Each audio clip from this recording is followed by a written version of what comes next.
Hello, everyone, and welcome to the Who Cares podcast. My name is Cookie, This is Jello. It's Ashy here. and we are back.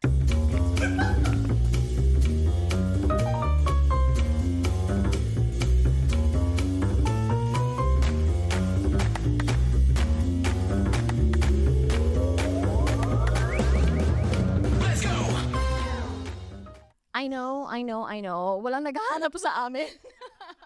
But we are back after more than a year. And Maddie, would you like to explain what happened? Uy, grabe. It's been a year na di ay. Uy, namin nangita sa tuwa. Really? Na The friends niya government? nag-ask nga kanang Ayo, family member. Nagana ang family member, huy. But, oo. wala na lagi may Lots publish of things episode. happened though while we were away. So, di ba, we traveled and then we were busy with work, busy with other things. Tapos, yeah. What happened to you, Maddie? Life happened, a lot of happenings. No, just kidding. But I think we really had a lot of busy schedule, and with the pressing issue that's happening, I think it's about time that we come back, and we're very happy to be doing this. Ikaw, friend, gusto mo explain? Because I think when Jello, I was kind of worried when he said na may naghanap. Sana hindi police. Uy, pero bito na ako'y friends na nag-aingon na kanang wala na lagi mo wala na lagi Shout ka out, friends. Yeah, Hello, hi, friends. We're back. Yeah. Pag-subscribe, like, o ganun mo, share sa new episodes. Yes. Pero bitaw, seriously, pero kanang anak ko nga, busy yun, di ba? As what Cookie said, Exactly. life happened, o tapos with all the busy schedules that we had. So, unta, magsunod-sunod na siya, no? Marag weekly na ang ano. Yes, we will commit to this schedule. We already did the hand commitment. Paano nga yan? Let's do it again. Naghumpiyang Okay, sa 1, 2, 3. Consistency. Wala naka-cue. Hindi po nakaki- I'm so sorry. But yes, just like what I mentioned earlier, it's really about time that we come back because we have a very hot and controversial topic to discuss, which is, I think we're all very familiar with this. Everyone is so invested in this story. It's all about the Nepo babies in the construction world. O, diba? I think we got familiar with that term, especially with this pressing issue wherein we have a lot of... So let's define what Nepo baby is first. So it comes from the word nepotism. These are people that are born into wealthy families, mostly. I don't know where that wealth came from, either generational wealth, but it's really displayed in their luxurious lifestyle, very lavish lifestyle. Like, Paris ako magbe-breakfast, and then after that, I'll go to Spain for lunch, and then for dinner, babalik po ako ng Bali. Ganun siya ka-lavish. So yeah, I think all the three of us, we actually discussed, we really did our research before we sat down and, share our thoughts when it comes to this topic. So Mari, like, how do you view Nepo babies specifically in the construction world? Or, no, sorry, contractor world. I correct myself. Construction. Construction. So while we were away, we tried to be like part of the Nepo babies. Oo, trinay namin ang kanilang lifestyle. Tapos, wala day tayo angay. Chari naman. Hindi kami nakakip up. Sorry, what's the question, Maddie? Like, how do you view them currently? What's your hot take about them? Well, to be fair, they're not at fault to be born into that kind of family. Pero from what we have observed, from what I have observed personally, they have really showcased the type of lifestyle that they are living amidst everything that's happening in the country right now. And that's why they were put on the spotlight. And that's the very reason why they're being exposed, is because people have been noticing on how you are living, unconsciously living a lavish life amidst what's happening in the country. So that's my observation of how a Nepo baby is being put in the spotlight right now. To add sa imuhang giingon, Madi, ba, na kanang nganong naato sa spotlight, I think Nepo babies karon gina-highlights it's because living a luxurious life na questionable gani ang source sa fund. Like, there are certain personalities nga gina-call out karon sa social media kay it's because how can you afford something like that, like going to different kinds of countries, and then ano pag yun ka na ganing very luxurious ang pag-adto nimo, then ang mga outfits like worth millions kanang ana good, di ba? Kanang wow kayo sa mga no nga kanang makaana ka ba na, I mean, ang delikadesa ba of kana ganing showcasing this kind of lifestyle nga to questionable ang source of funds nga ngano man, unlike siguro kung katong generational wealth ang imuhang ano nga, pero you can't see that man gud sa katong mga wealthy gid gani na mga kay di ba low key man gud ang katong mga karon man gud ang mga new money kay very kana ganing kuan sa mag-showcase kailangan gid nila i-prove something na kananging ana gani, tapos with what is happening in the country right now, as you said, di ba nga mao to nga grabe gid ang murag backlash sa people sa ila, especially sa social media. Yeah, good point. Because people are not pointing on the so-called Nepo babies man who are really, who have earned it ba. Kanang kabalo gid ta kinsa to ang gipagtrabahuan gid sa ilang Yeah, parents. Like, exactly. low-key lang man gid to sila. Like, kanang na-highlight gid pod are the people na questionable gid sila. No? True. Tama. And speaking of questionable, Questionable in fashion. Charing lang. Oh my Okay. Ipinasok ko talaga yon, guys. As in, that's just a joke. But yeah, so speaking of questionable wealth, my friend, so like, can we discuss like what were the sources of that questionable wealth? Yeah, 'di ba recently when our president Marcos had his SONA, 'di ba he exposed this like 15 contractors na who got all majority flood control projects in the country. 'Di ba according to the president nga about a fifth of the 545 billion funding for flood control projects since the start of his administration went to just 15 contractors. Imagine 545 billion, 'di ba? Do the math. Can you?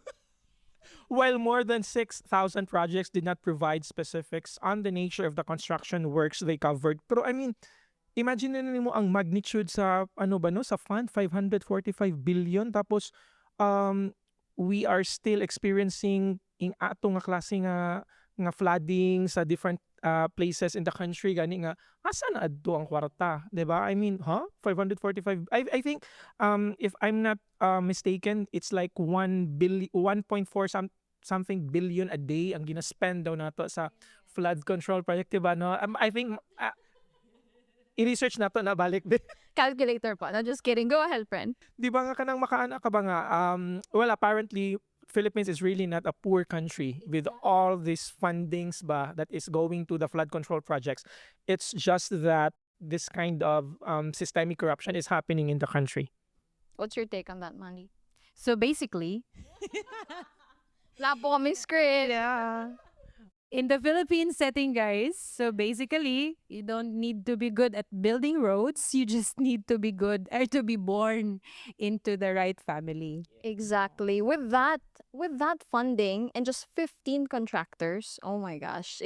You really need to have that family name instead of your performance. So I think they can go together, but it's very questionable because of all the road projects. 15 contractors lang, and that's 545 billion. Anyways, okay, since we are talking about that questionable funding, to just 15 contractors, like let's go to the root of contractor corruption. So, in a very ideal setting, how the bidding system should work, in theory, the projects go to whoever offers the best value, which is applicable in any business, right? We know that rule. But with the current practice, with the current statistics, with the current output of, those projects, it means because there are a lot of projects that have broken down na, meaning they're not really that of good quality. So if we rule quality out, what happens is they get the project either because of suhol or again palakasan system. It's their last name. So medyo brainy po talaga ang aming topic today because we did our research. Just for everyone who's not aware, there's a Republic Act, which is 12009. It's the new Government Procurement Act. If you're not familiar with that, this is enacted last July 2024, last year. This establishes the core principles for public procurement in the Philippines, which includes transparency, very, very important, competitiveness, accountability, professionalism, and value for money. So again, these principles underpin the idea that procurement should favor the best proposals, not the most connected. And we also have, although ang dami po naming sources today, ang dami naming citations. Wait, makakalusot si Diskaya nito, guys, because this Republic Act was implemented and enacted July 2024, pero since 2016 na siya nangungurakot. My gosh. Anyway, continue, Maddie. Thanks, Mari. But yes, for those who are not aware as well, the implementing rules and regulations, or we commonly known as IRR, reinforces these principles. And the most important part, they require public disclosure of procurement documents and data to enhance oversight and public participation. So public, it should be transparent. If you want a request for these type of documents, you should be able to get the documents that you're wanting to see. So there should be transparency. So, Mari, Obviously, with the current na style, and I hope everyone have seen the Blue Ribbon Committee legislation of how these contractors are being interviewed. Palakasan system gid siya, diba? So we have data to support that. We have sources. I shout out to Senator Gatchalian, revealed that multiple flood control contractors such as naming na talaga Centerways Construction, QM Builders had paid up capital as low as, okay, here's the gist about all these flood control contractors. At least if you want to be a qualified bidder, you have to have at least 1 billion in assets. However, on the current na mga na allow for all these contractors, they don't even have these assets available, pero they were given at least 450 million. 5.1 and 7.4 billion respectively, even if wala sila nag-qualify, which obviously means sino ang ating connection dyan? Diba? The Daily Tribune also reported that firms like St. Timothy, you guys, if I read all these, you should be more familiar, but we wanted to mention all those reports that were out just to prove the data na apart from the videos that you've been seeing na all these biddings are monopolized by all of the same company, apart from they're not even qualified, which is so painful. Dili lang siya painful. It's not fair to those who to the contractors who are actually wanting to deliver quality and good work. Like here in Davao, we are Japan, diba, for contractors who we know will deliver good quality. Anyway, yeah, you go. So what's your opinion about that, Gel? Well, I think to add with what you said, Adi Manggod, dili na to makita ba ang glaring facts gani nga what is really happening sa ato ang mga flood control projects nga even if you are really not qualified, you can bag this billion peso amount of projects gani nga kato nga nung man nga dili ka pero I think naman gud mga di ba na yung mga lain-lain nga kanang mga kinds of projects manggod kanang mga official development pero supposedly manggod kanang mga ingana these kinds of projects manggod is partnered with a local contractor, like for example kanang sa ato ang kaniganing sa ato ang diri sa Maa katong na ay double tunnel na kanang mga na-GCA man na siya nga kanang mga kanang Japan International Cooperative Agency something na partner man na sila with a local contractor manggod pero ang Gives an assurance. yeah, because the funding came from another country man which is Japan, so under na siya sa ODA man ng mga ingana pero katulagi sadly no na ay mga ingana nga mga panghitabo ba nga kanaganing murag hopeful unta ta nga it's because kanang a lot of Filipinos maka-benefit ani nga unta nga project. Unfortunately, 'di ba makita nato karon nga wala di ay and 'di ba part sa katong magipang expose ni President Marcos was that these ghost projects nga 'di ba nga supposedly completed na last year or even way before pero wala di ay you can't really see the katug yung mga kaning nga mga projects di ay pero completed, 'di ba murag big question kayo ba nga We're not how talking millions, we're happened. talking Yeah, billions. exactly. Oo. No? Nga kanang makasad ba nga kanang hay grabe gyud. Mga sana man And another question would come up. These people did not deliver good quality projects. Why do they still get the project? That's the question. Because if you look at Manila, there are floodings in Davao. That's undeniable. But the people in Manila with they get most of the like monsoon, the typhoons. We have Mount Apo, so we're kind of not really protected, but it's not as frequent as what you guys experience in Luzon. Now, these contractors, these politicians, they're not affected because they're not the ones navigating the roads every day na the flood prone areas.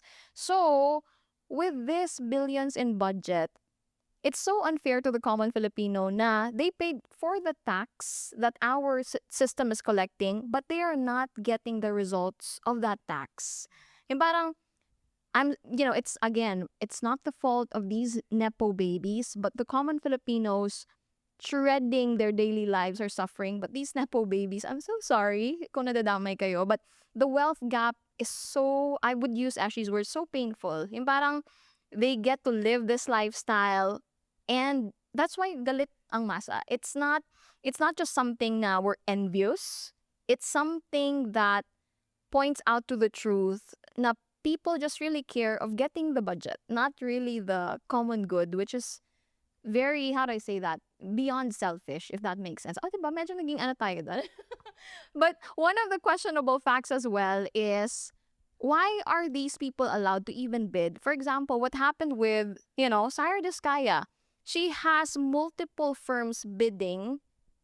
Why didn't we go down to the root na, uy, isa lang mo the owner, Annie? Why does she have how many multiple companies? I can't think, remember. 9 companies nga owned by them. But the same. Exactly. So which goes to show na our bidding process is just for show. We already have winners decided before the envelopes are open. So Yeah, I think more than the what is happening now ba, we should question also the excuse me, the system na, is it really greed good nga kanang ano, or just survival?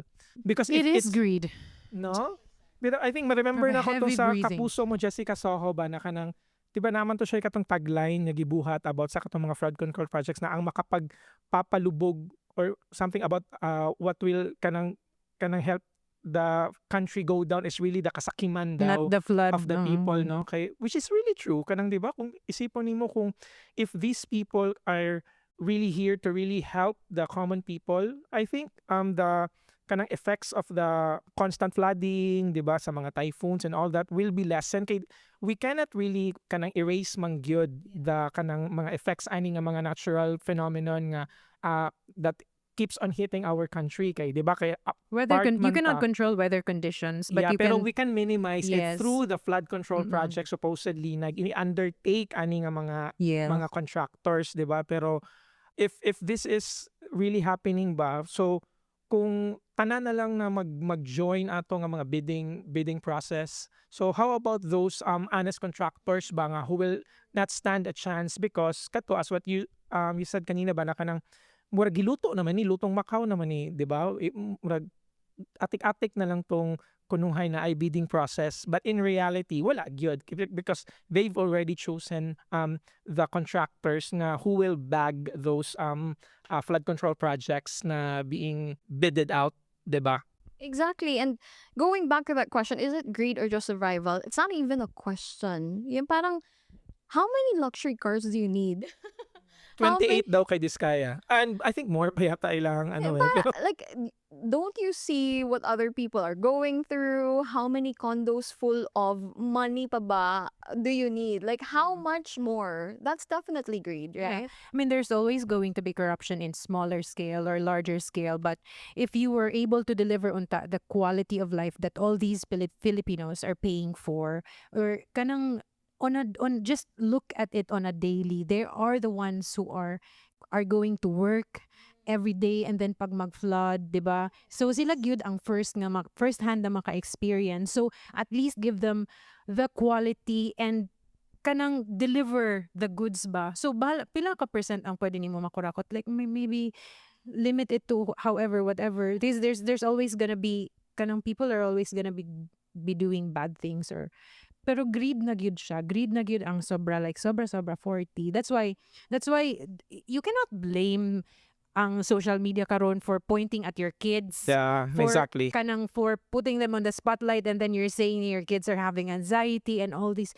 You put them in that situation. Your kid did not ask to be born to that, but you put them in that situation because their first community is you as a family member, diba? As a family. So kung ikaw parent ka and you tolerated that, you cannot also question the people who are, Yeah, because kanang, I mean, gi-tolerate man pud gani nila nga kanang kids nila ginatagaan nila lavish lifestyle nga questionable ang source sa income, di ba? Tapos Oo. here comes nga katong ang people nga naga-backlash sa ilaha kay you really can't control people sa ilahang ginabuhat ba, di ba? Kay it's because tama to kana, I mean kanang dili magini mo ginatagaan og dignity ang mga tao, di ba? Kato gani nga, I mean not only the quality of life pero I mean let's give Yes. the Filipino people a dignity ba nga kana ganing mo kailangan mo sulong sa kanang, di ba, sa Sa baha. baha. Tapos di ba karon rising ang mga cases sa leptospirosis and other related na kanang mga diseases na kanang sa mga due to floods, di ba? Ano, So ikaw nawiwili ka sa payong. no,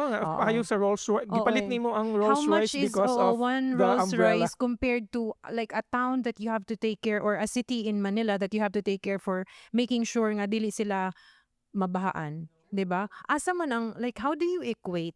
And that is why Nepo babies ma-highlight yun na sila, because how else can we compare, or how else can we kanang prove na there is really an unfair distribution of all these money that you guys are Because getting I think freely?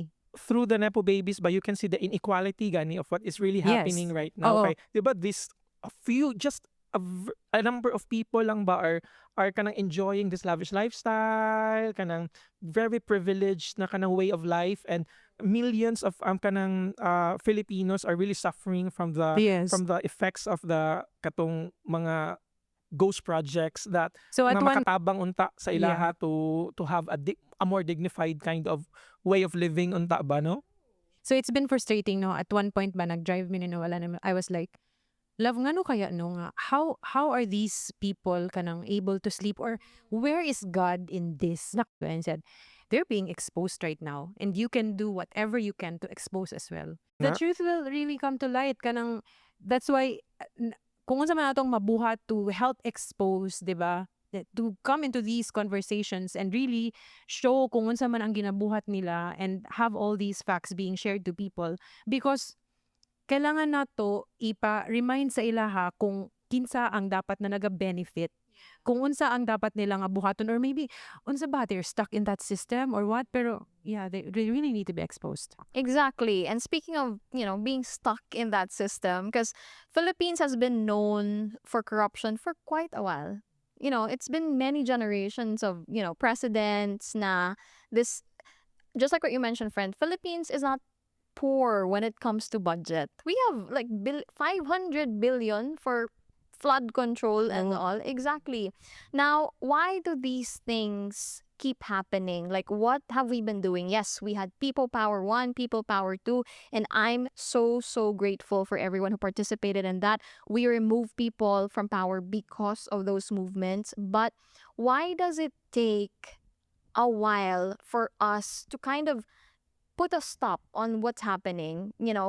Sometimes it's really rooted to our culture then. Like, we have to admit we have that parang ganyan na talaga na mindset. Like, we accept what is happening and we just hope that it will be resolved, or we hope for the next best thing. So again, we shrug our shoulders and treat corruption as something normal, which should not be the norm, right? But again, we're kind of used to that thinking na ganyan na talaga. So we kind of like accept it. So what Well, can you say about that culture of obviously tolerance? it's the government, it's the system that's rotten. So for example, if ako on a smaller scale am a kapitan, wow.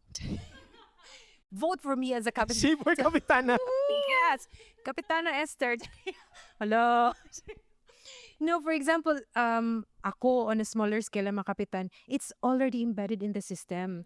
So kung from the congressman level, nanadaan na siya cut, and then back to whoever the mayor, and then the kapitan, parang pag-acquire niya, gi-part na lang niya na sa siya system, because pag-receive niya, okay, nanada ay cut. So murag gi-acquire na lang pud niya ang murag system, because from the top na siya going down. So how do we, like, how do we not tolerate this? It's gonna be difficult, because again, it's part of the system. Like, okay, you come clean, pero gikuha na daan ni congressman, 'di ba? You have to pero na daan sa contractor, which it's true. It's really happening. So it's a rotten system overall. Pero as a leader, as a person, it always starts with you. Kanang what change are you going to do? Ako ang number one gid ako, no? If that is part of the system right now, at least give quality. Kanang as a contractor, for example, please just give a quality output. Kay if corruption is already embedded, then something has to be done out of like from the top. Dili lang as a minor like as you as a leader you will do something, pero please naman give na lang quality work kanang at dili siya after a year kay nabungkag na siya after 'di ba unya road na bago lang na construct reconstruct na pud ninyo for the budget unya ang nahassle are the Ordinary people. ordinary people that Yeah. are driving every day 'di ba. Grabe gyud, no? I mean, if you think about it ba, kana ganing, grabe ang maka-frustrate gyud. Ako personally, kanang when I talk to my other group of friends, mga kanang, when we talked about politics and all that is happening ba, makaana ka nga kanang, when will this end, mampod, no? Ana, gani, nga unta in our lifetime ba na ay kausaban gani, nga kana ganing lasting change siya, nga maka-benefit ang majority gyud. Not everyone could, di ba? Pero I mean, majority of the people ba nga katong untay natay mga projects nga kana ganing world class gani nga kanang can stand the test of time gani kay dapat ing ana man gid unta dapat ang ato ang gina-aim, di ba, nga kana ganing nganong kailangan naman ta mag-build og something na maguba lang after a year, sometimes even months gani, di ba, nga kana ganing murag ang ginaingon lang sa uban nga mga politicians kay na overwhelmed daw sila, pero I mean kana ganing ing ana gid ta kabugo nga kana ganing na may mathematics about it, 'di ba, when you construct something na may ang engineering ana naman they use mathematical equations man nga panang dapat kani ing ani ana ba, I mean, hello, grabe, no, nga kanang pwede na nato na siya mabuhat karon nganong if other countries can do those quality flood control mga constructions, why can't we, ana ba, no, 'di ba? Exactly. And one of the things that people questioned was, how these Nepo babies have been traveling all over the globe, but they can't, yung bang, they are not inspired. A lot of politicians travel around the world, right? It should inspire them to at least have that level of development in the country. Wala sila nag-commute na Rolls Royce sila.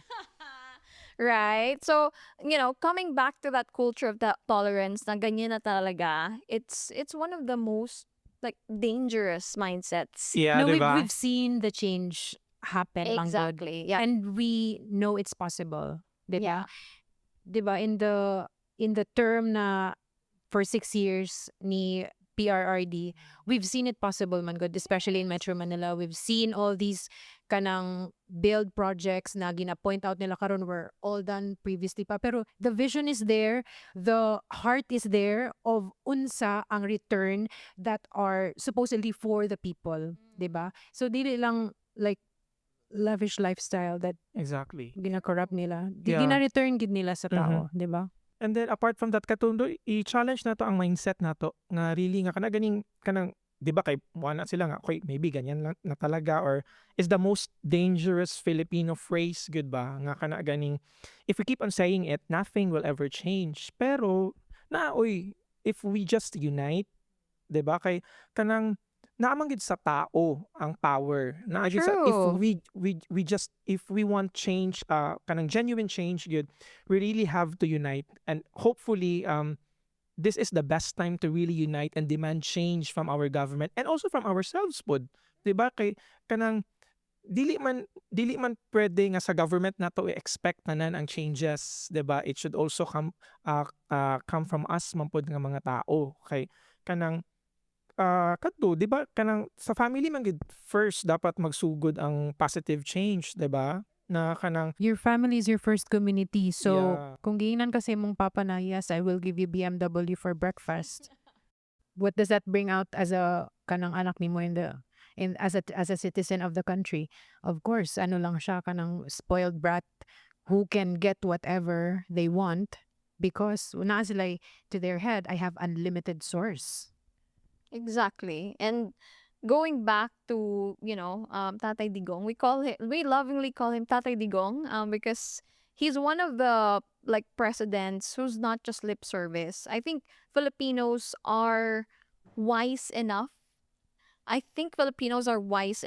To know who's just saying things and those leaders that are really doing something. So I hope it's a lesson learned that we need to really choose our leaders wisely, especially in 2028. We never want to be a political channel or anything that would influence your votes, but again, it's part of our responsibility because we're the ones who elect our leaders. So speaking of leaders and all, we have experienced different types of presidents, but the common theme is really there's ano tawag dyan, very obvious corruption. You would see in a term if there's really, really corruption with the output of the projects, with how people are feeling, how the economy is going. People can definitely feel that. So how do we break the cycle as a citizen? Like, how can we break the cycle of just accepting corruption as it is? How can we act as a citizen? Again, we have COA that can help us. I don't want to question anything. We also have freedom of information, and one of the most helpful tools currently, which exposed a lot of people, not just politicians, but scams all over social media. We have social media watchdogs, right? That really exposed these people. But going down to an individual level, like how can we break that cycle? That's a No, it's sorry, Maria. I was thinking to myself, but how can I? Hindi ako magbabayad ng tax, of course. oh no. Why would I give them more? Pero naging meme na siya, di ba? Na murag, o sige, pagtrabaho pa ha, kay naman, bawas pa.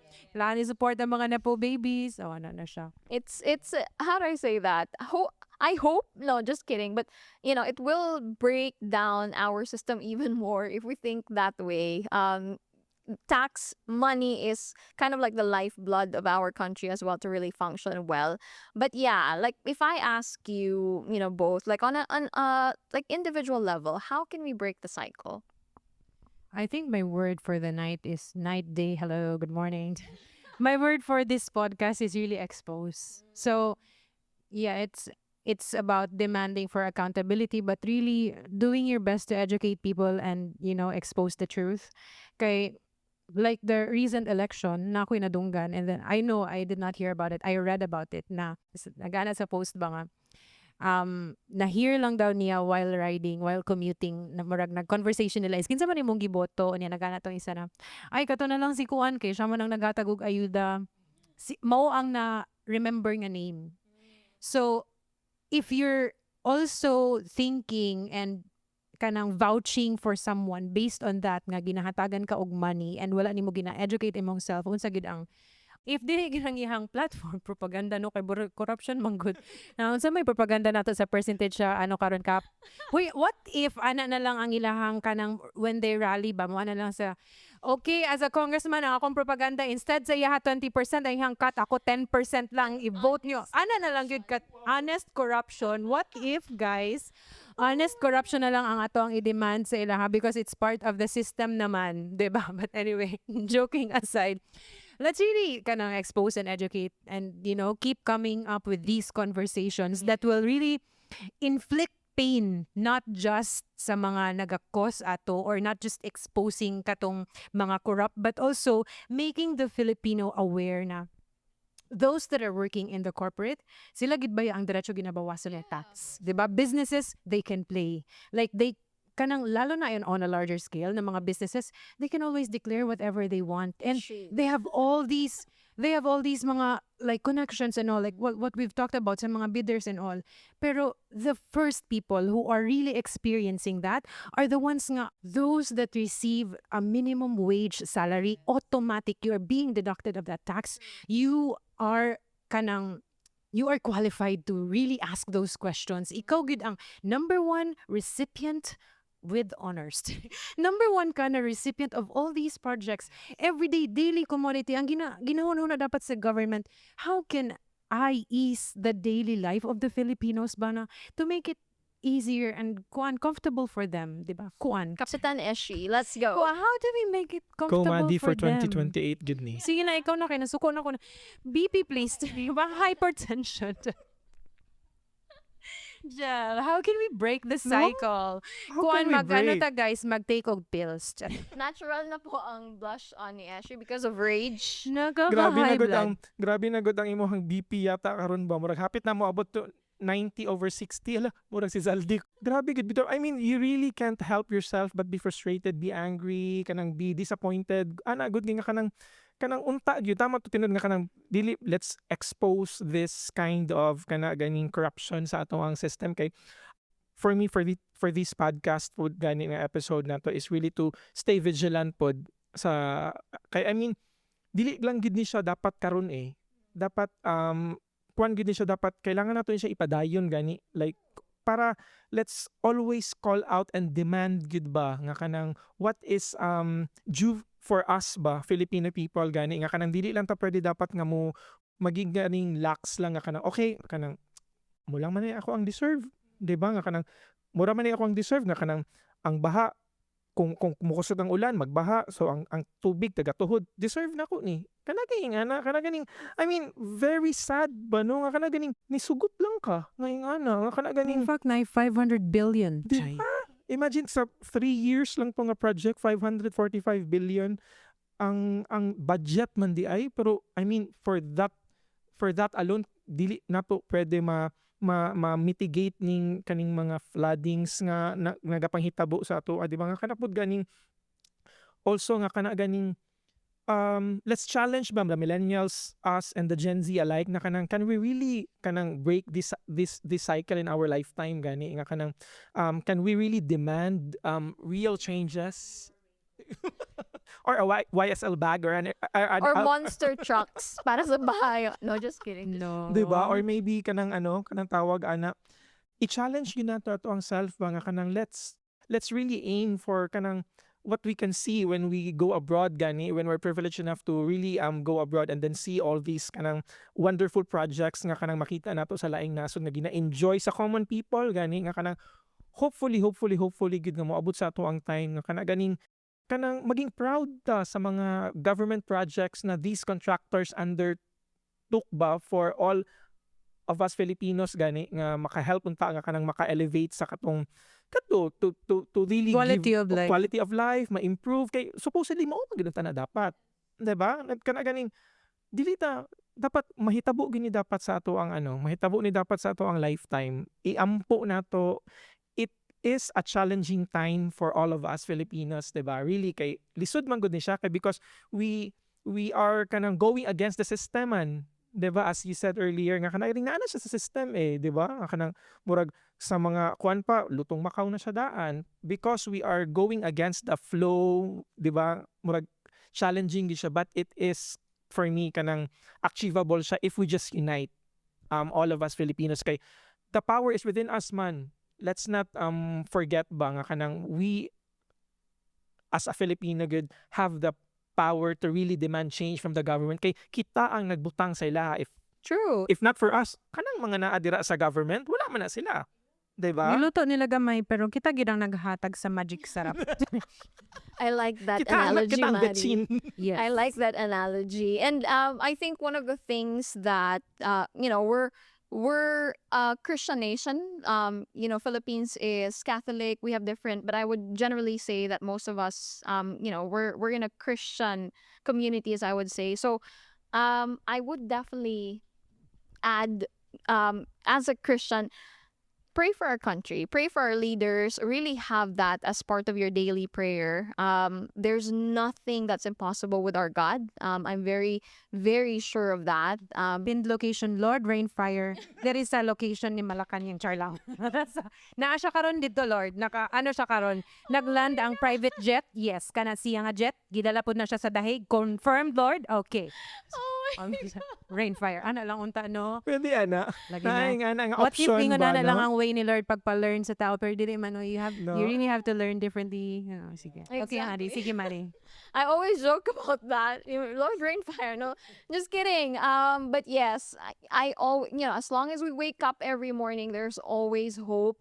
And this is something that we don't usually do in our podcast. Actually, just a background of why this session happened. We just talked about this yesterday.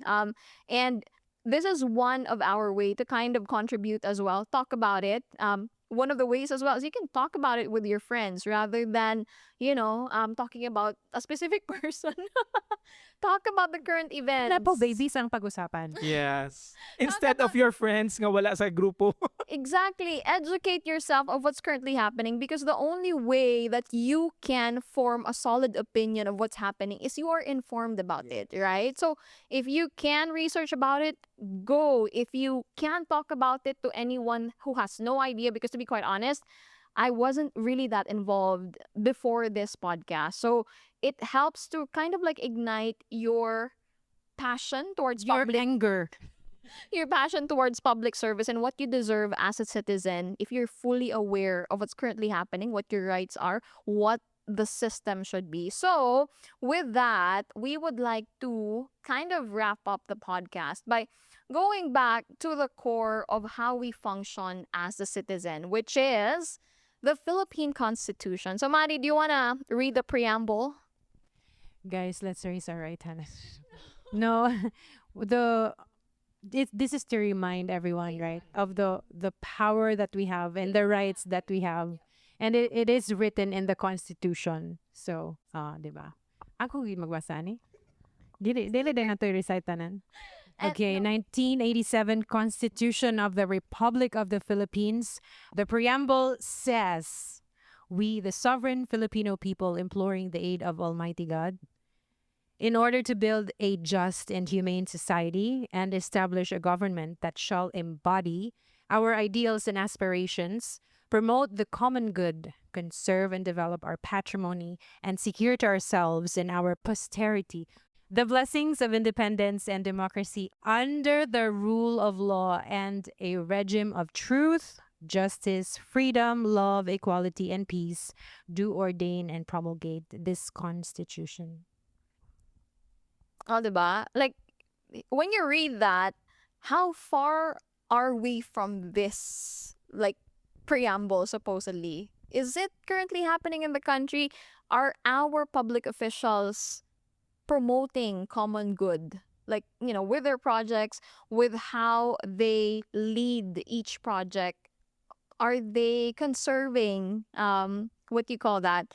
Our common good? Dili common good for just a few people lang. For For the those 15 contractors. Oh my gosh. And then another part of the Constitution that we want to remind everyone, because not everyone is aware of this, to be quite honest. We are not really opening our eyes to the power that we have as a Filipino citizen. So, we're going against our usual podcast, but we really want to inform you that this is part of our constitution. It's real. It's part of your right. So, Article 2, Section 1, you want to Okay. read, my friend? So Article 2, Section 1 is the Philippines is a democratic and republican state. Sovereignty resides in the people and all government authority emanates from them. So di ba mo to akong giingon kanina nga kanang really the real power, it comes from the people, good. It's not from those who are sitting in the government, but it comes from all of us. Exactly. And one of the sad truths kasi with us is you tend to yung parang I need to know this if I'm just a lawyer. But as a citizen, you have to know your rights, like how we stand as a citizen. So another thing to prove that you are powerful as a Filipino citizen is Article 2, Section 3, again under Declaration of Principles and State Policies. Section 3 states civilian authority is at all times supreme over the military. The armed forces of the Philippines is the protector of the people and the state. Its goal is to secure the sovereignty of the state and the integrity of the national territory. So, we are supreme over the military. That's how powerful you are as a citizen. And you have to ask that every day. Like, how am I exercising that power? So, yes. Medyo in deep thinking. Kaya na si ko mo, Em. anak si Cookie ba? We are above the law. I hope not, just kidding. But yes, it's a timely reminder for all of us of how we should be acting and exercising our right as a citizen. Remember this in 3 years because right Mhm. now they're already seated there unless we do a revolution. I hope. Yep, but I think we should also remind people ba nga kanang there is always due process if we wanted to really demand change and all that, unless kato like if there's, but we're not promoting something like that man pod gyud, diba?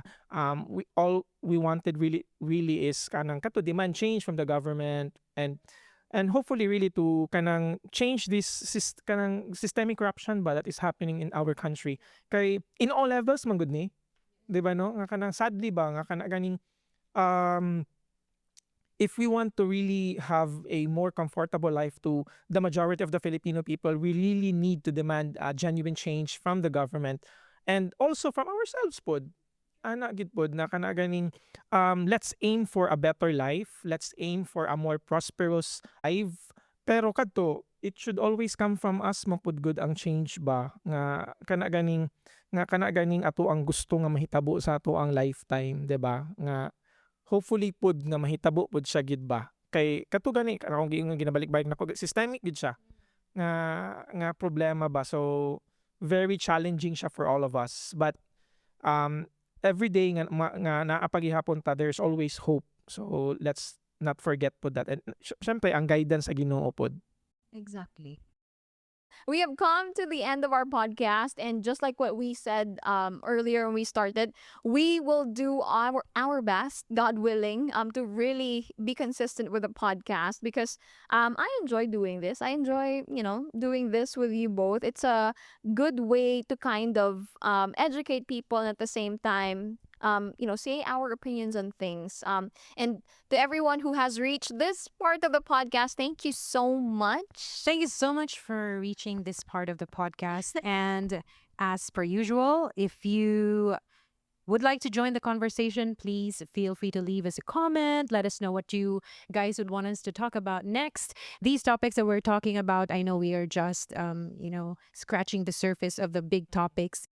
Thank you so much. Tapos don't forget to like, subscribe and share our episodes ha para at least mas daghan ang makapag tawag ani, mas ma-educate. Yes. Yes. 'Di ba? And really to stay vigilant kay this is just the start of something bigger, 'di ba? So let's continue to be vigilant and really kanang hope for the best kid for all of us Filipinos kay grabe ang potential nato as a Filipino, 'di ba? Yes, the Philippines is beautiful. Yes, very True. beautiful. Tapos our culture, the people in it kay we should all be proud of, 'di ba? So kadto, let's continue to be vigilant, let's demand genuine change from the government, and really let's also do our part as well as a Filipino people, 'di ba? Number one ana is dapat don't forget to vote in every elections kay 'di ba kay how can you demand something nga dili gani ka makabuhat og as kanang as basic as exercising your right to vote, 'di ba? So magpa-register tong mga unregistered voters. We will name names. No, just kidding. But yes, that's actually the end of our podcast. Again, thank you so much for listening, and we'll see you all on the next the next episode. one. Bye. Bye.